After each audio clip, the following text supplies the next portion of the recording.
Ganito yung mga babae sa reels na napapanood ko. Eh, hindi naman lahat, karamihan. Ganito sila.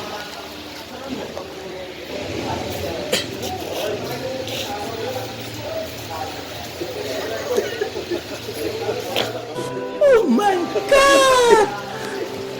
Siyempre, importante yung, yung angulo kasi marketing strategy yun eh. Ako naman, siyempre, kaka-scroll ko ganyan. Napi-play ko nang hindi ko sinasadya. Di totoo yan. Bola lang Sabi ko, yan.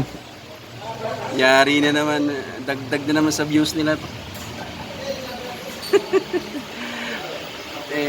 Yung ginagawa ko, kinakancel ko kasi ayoko ng mga ganong pangyayari. Ayaw maka-cancel, laklang tete. Ginagawa ko na lang, umipikit na lang ako ganyan. Minsan tinataob ko na lang yung cellphone para hindi ko mapanood eh.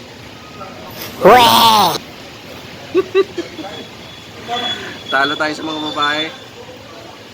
Wala tayong pang marketing. O, lots.